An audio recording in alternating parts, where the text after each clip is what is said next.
Good morning. Happy Victober. This is Faith at Faith and Books, and I just thought I would try to film a video this morning. I'm not sure if it's actually going to happen because I don't really feel in a video mood, but it is Victober and I want to do something to celebrate that. So let's see. I was going to talk about, I have finished The Path Between the Seas. I'm going to do a separate video on that. And I was thinking about various things to do for Victober, and I wanted to talk about how our readers' relationship with certain Victorian authors. And I wanted to talk about mine with two specific ones, Thomas Hardy and Elizabeth Gaskell, because those are the two that have been really coming up the most for me right now. I think because the group read for the whole Victober event is The Mayor of Casterbridge, and then for the Kate Howe's Read Along Most Victorian Patreon group, it's Mary Barton by Elizabeth Gaskell. So it's naturally that these two have come up. But also, I watched a wonderful video by Hannah at Hannah's Books, and I'll link to this video and check out her channel because she's so good. And she is going to make her Victober all about Hardy. And she talks about why Hardy means so much to her. I feel like the shadows are making my face look weird. Anyway, it's a rainy day because of Hurricane Ian. And I'm so sorry we're just getting the dregs of it. We're not getting anything dramatic. But I'm so sorry for the people who've been hit by Hurricane Ian, and before that by Hurricane Fiona in Puerto Rico. I think it's really bad in Puerto Rico as well as down there in the Fort Myer area. Anyway, what was I saying? I got sidetracked. I was talking about, oh yeah, okay, so Hannah is going to make her Victober all about Thomas Hardy. And she says why, and it's a really moving video, so I highly recommend seeing it. And when I watched it, I was so moved, even though I do not like Thomas Hardy. Now, I have a long history of Thomas Hardy. I started when I was I think late teens. The movie Tess of D'Urberville came out with, the one directed by Roman Polanski, and who was the actress who Natasha, somebody, she has this famous photo shoot of her, lying naked with a boa constrictor, which was so weird. But anyway, that movie came out. It was a beautifully filmed movie, in spite of, Roman Polanski, and he's not such a nice person, but the movie was beautiful. And so I remember going with my friends, and we were just enraptured. And so that made me read Tess of D'Urberville. And then I went on, me and my sister and I, rather, and maybe my other sister too. I had two sisters really close in age that I really grew up with. But we went on a Thomas Hardy streak, and I know I read Far From the Madding Crowd and The Return of the Native, Mayor of Casterbridge. And while I was reading him, I started to find him too melodramatic. Like, it was a little bit much. I felt like he was spooning out too much, even though he writes beautifully.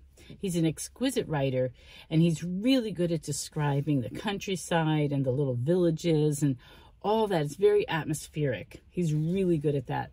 But I didn't like the plots, basically. I started to rebel, but just mildly. I think as I was reading, the more I read, the more I got a little bit more critical. I was in my teens, early 20s maybe, when I was doing all this. And then I got to Jude the Obscure, and something so awful happens in Jude the Obscure. I never finished it. I just was disgusted. I felt like the author was trying to violate me by just piling on all this tragedy and like really disturbing stuff. And I felt like he had this agenda that I didn't care for. So even though he wrote well, I didn't like what he was selling, basically.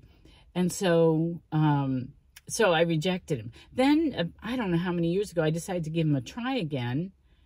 I forget what book I can't even remember what book I tried. It might have been Mayor of Casterbridge, or maybe it was, I don't remember what it was, but I got it out of the library and I tried to read it, and I thought, nope, not for me. I'm just not interested in what this guy has to say.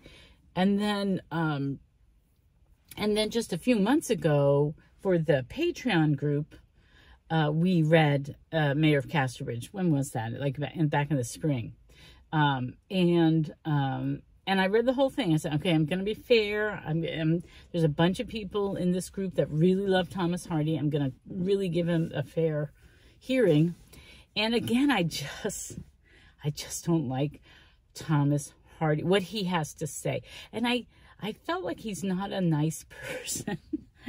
And this last time, I actually did some research on him, and he was indeed a weird person. He was married. He was alienated from his wife for many years.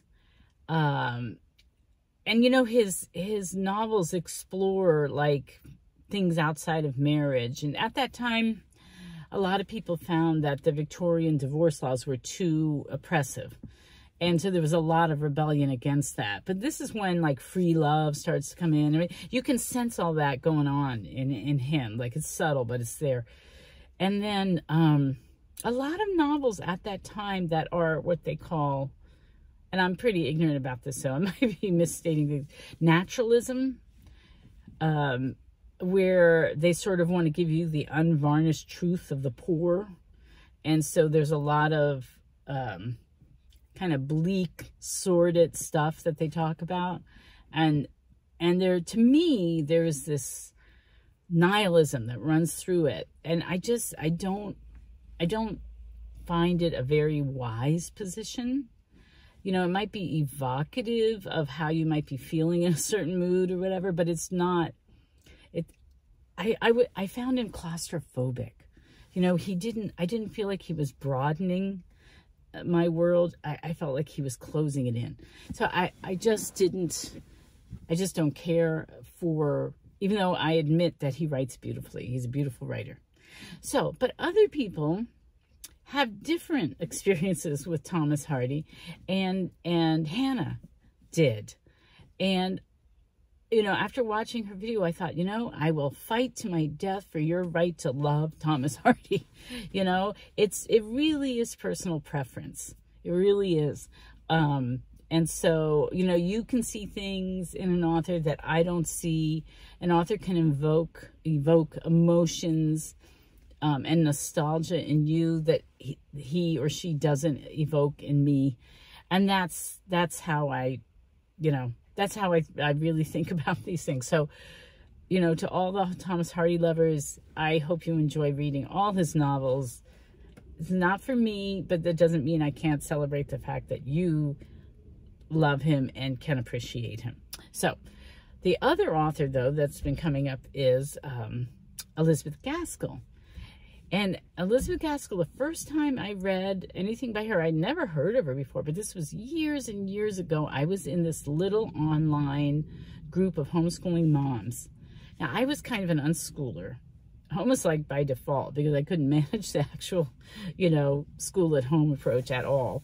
And I was sort of grappling with how we were going to do things, because I was always really dissatisfied. And it would just default to unschooling, because it turns out my kids were really interested in life, and they liked to do all sorts of things. And if you let them go, they would just go to town. And I was always astonished at how much they were learning. So I kind of fell into it. But I was really enamored with classical learning, and I was teaching myself about it. And I was trying to inform our home environment with classical ideas. So I was studying Latin. I would put up the way there's a term called strewing in unschooling, where you just place things around your home, and you just make your home atmosphere something very rich, easy to learn in. And so I had this habit of putting things up first on my refrigerator, and then later on the pantry wall, or the pantry doors rather. So I started putting up like Latin and Greek roots. And the kids, I didn't push it on them or anything. I didn't schedule anything. They didn't have to sit down. But like when we were sitting over breakfast, I would point it out. And then sometimes they would point out, they got used to me just posting stuff. And then they would be curious and go over. So it was like that. And so it was things like that. That's how I, you know, I would get a CD or something of Latin chant, and I would stick it in you know, in the car, and we would just listen to that for a little while. Just exposure, just sort of. So that was my idea. And I was in this group of women. It was a very small group that was a spinoff of the Well-Trained Mind, because Well-Trained Mind had this big, maybe it still does, have this big, what's the word, message board. And so I was often on that. And I got invited to this group. I was like, really like, ooh. There was only like 7 or 8 women. And I'm so sad that I lost contact with them, because they were really, really interesting. And they were much more formal in their schooling than I was. Anyway, all that is to no purpose, because one of them, I'm just telling you how I got exposed to Elizabeth Gaskell. One of them said, I want to read this book called North and South by Elizabeth Gaskell. Does anyone want to join me? And I said, sure. North and South, I thought it was that terrible book about U.S. history, by that novel, that bad historical novel. Anyway, we read North and South. It was so interesting, and I loved it. Of course, the love story between John Thornton and Margaret Hale is wonderful. But I loved all the talk about the labor, about how the workers in the cotton mills were treated.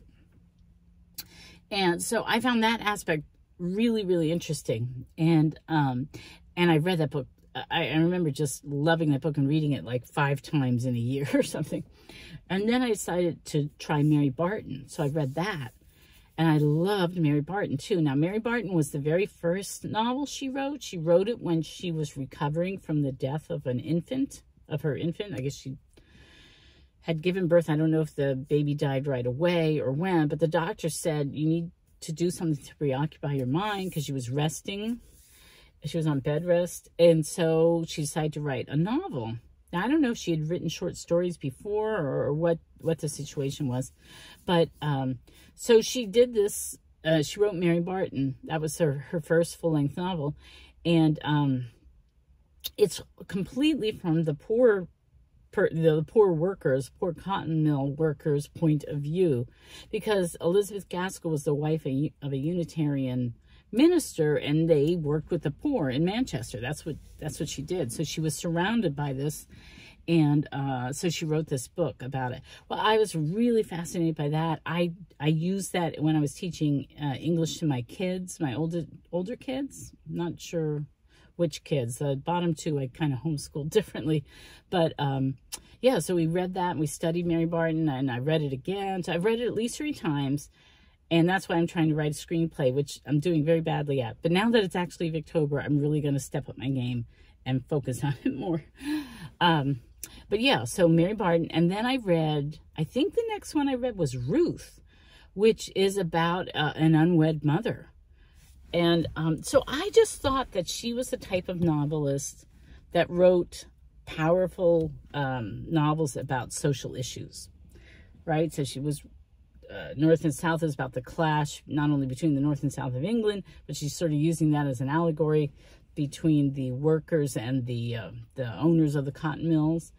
And then Mary Barton is all about the horrible poverty and destitution and exploitation of the workers in the cotton mill.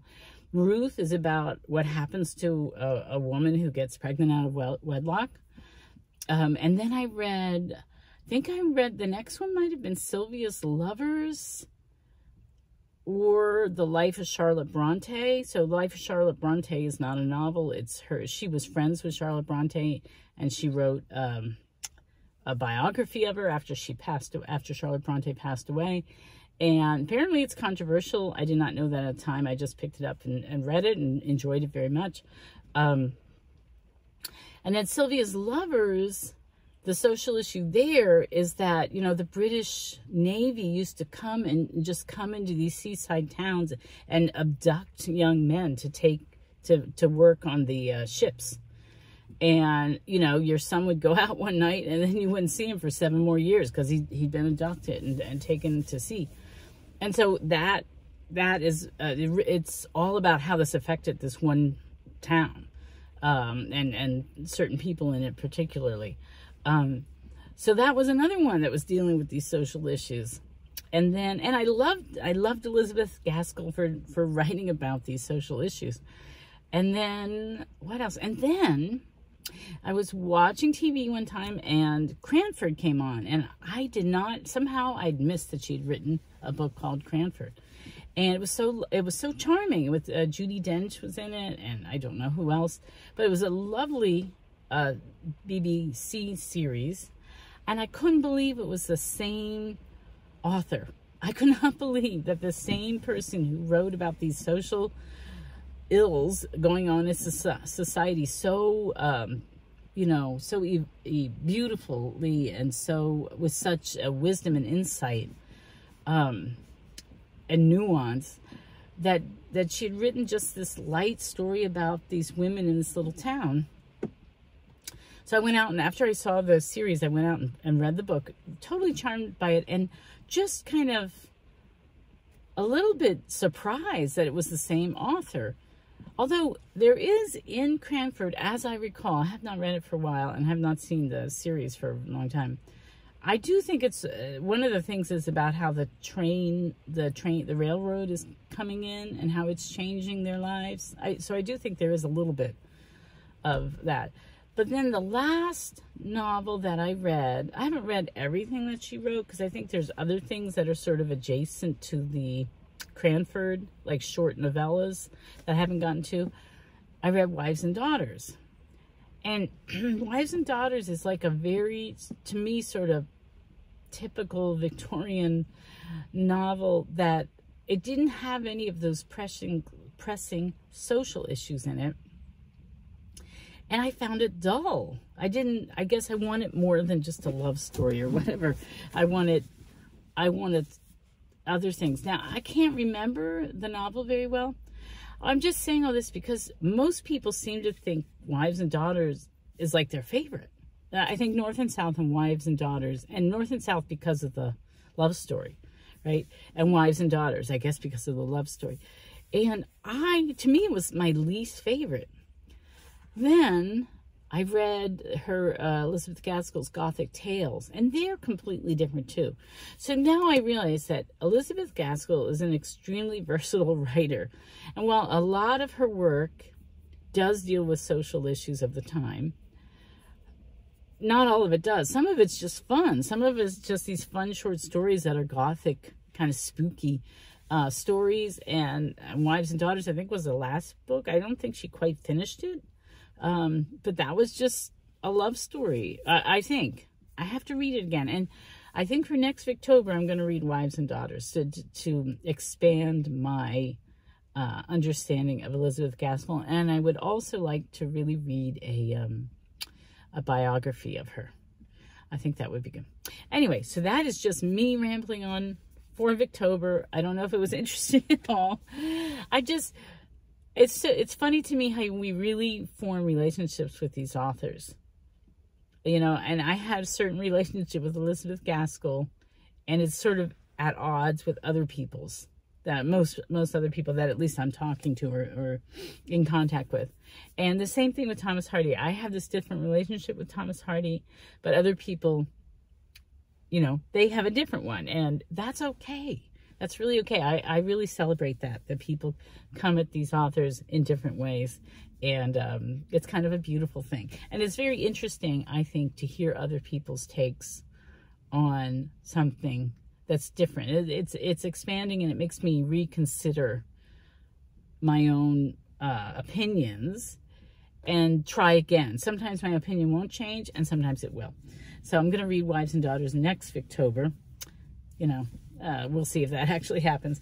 But anyway, I'm going to wind this up because I'm babbling on. I did go to the store last night, and I impulse bought. Well, not quite impulse bought. I wanted to buy certain things in the back of my head. First of all, I got Murder at the Vicarage because, oh my gosh, her name is slipping. Peggy. Peggy at the History Shelf is starting a Marple a month. And I think for October, I think it is, we're reading The Murder at the Vicarage. And so I just added another book to my October reading list, but I have read this before, and I have been wanting to do the same exact thing, read all the Miss Marple books by Agatha Christie. So, and these are beautiful editions, and I've decided now to collect the books that I really care about and not just have my bookshelves be a jumble of stuff, and most of which I don't care about, but then the ones I do care about and wish I had on my shelf, I have to go to the library or it's on my Kindle. And so I've decided I'm going to change my ways. And so I'm looking forward to it. I'm going to treat myself to a book a month, and the Miss Marple books, till I collect the whole thing. So I really like that idea. I'm excited about that. And then I just happened to see this one. I've been so interested in reading Shirley Jackson. The Haunting of Hill House was the book I was really interested in. But this is what I saw at Barnes & Noble last night. And it looks spooky, and hopefully I'll be able to read it closer to Halloween. So, all right, that's it from me. It's 20 minutes. I'm so sorry. Anyway, I hope you are doing well. I hope you're having a great October, and happy reading. Bye.